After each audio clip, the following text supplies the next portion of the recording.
Welcome back, and our research team now joins in to tell you how will all of the overnight cues impact our own markets with the trade setup, the stocks that are likely to be in the news today, and of course the setup on the F&O side of things as well. Firstly, Vamakshi joins in to get all the market cues for the day. Vamakshi, good morning. It looks like the Fed cheer seems to be rubbing off on Dalal Street as well. Well, absolutely, Hormaz. Let's first look at the session that took place yesterday. Keep in mind that Indian markets continued to gain for the third straight session. Nifty closed about the 22,900 mark, while the Sensex rose to 75,449. The Nifty Bank too saw an uptick of 0.8%, and in fact, it has gained for the fifth consecutive session.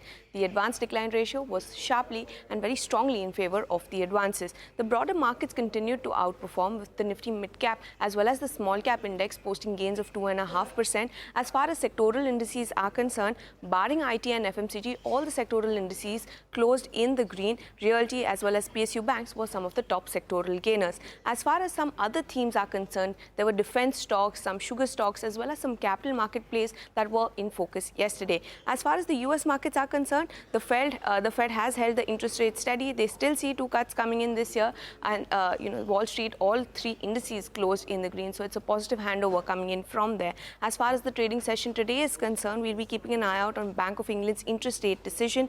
2 important board meetings scheduled today, Manappuram Finance as well as Indian Bank. Both of them will be considering fundraising.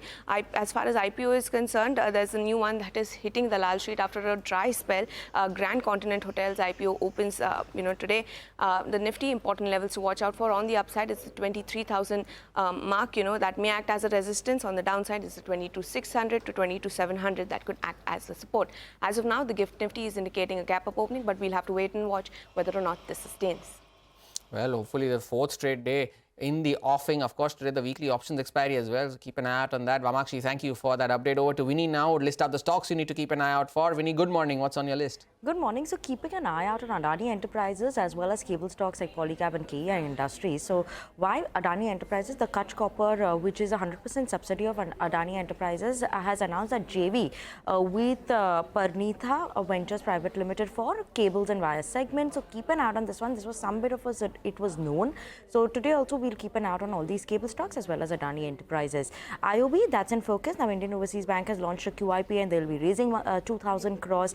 When you're looking at it in terms of the issue price, that's at around 40.57 rupees, which is a discount of 7.3% of yesterday's closing price as well as a 5% discount of the floor price as they've announced. So keep an eye out on IOB. Avenue Supermart companies to invest 175 crore rupees in its e-commerce arm DMart Ready. Now this investment is mainly going to be through equity share subscription that we'll watch out for, and this is mainly for supporting DMart Ready's operations, working capital as well as expansion strategy and plans of the company. Hyundai Motor, keep an eye out on that one because the company has announced price hikes and increases of 3% for its vehicles with effect from April 2025.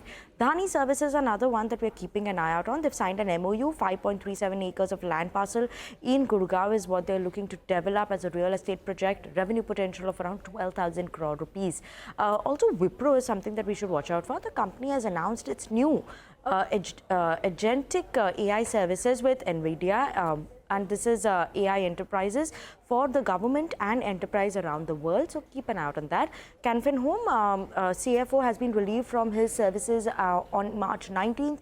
We have a new CFO, interim CFO, who is Prashant Joshi, who's joining in with us with effect from today. And lastly, Nabha Singhani has resigned as the non-executive director of Raymond with effect from yesterday. So keep an eye out on that. There's a reason why Raymond was up in a couple of sessions as well. Vinny, thanks a lot for that update. Sudarshan finally joins in with cues from the F&O space. Sudarshan, good morning. What's the F&O data indicating? Finally 23,000 today. Good morning, Hormaz. So we are all set. Nifty is all set to open above 23,000 if we go by Gift Nifty, which is currently up more than 100 points. But talking about yesterday's move, we saw a healthy gain for all the frontline indices, especially broader markets that helped market breadth, which was completely in favor of advances. We saw advance decline ratio was at 5:1 at the close. On the flows front, yesterday we saw FI selling around 1,100 crore, but I don't think there is much to worry on that front as well. DIs have bought more than rupees 2,100 crore. Look at the data on the derivative part. Index futures, they have bought more than almost rupees 2,000 crore.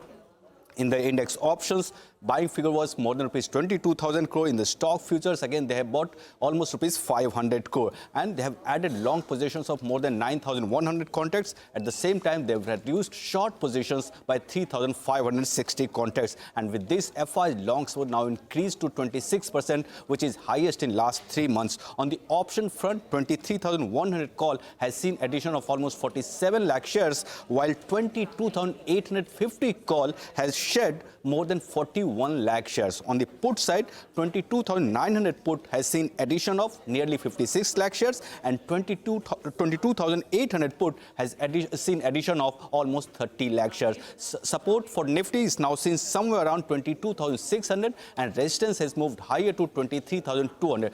Two stocks that have come out of the ban are BSE and Manappuram Finance. Manappuram Finance especially because it has come out of the ban ahead of the board meet, and stocks that remain in the ban are IndusInd Bank, SAIL and Hindustan Copper. Keep an eye out on Manappuram in today's session as well. So Darshan, thanks a lot for that.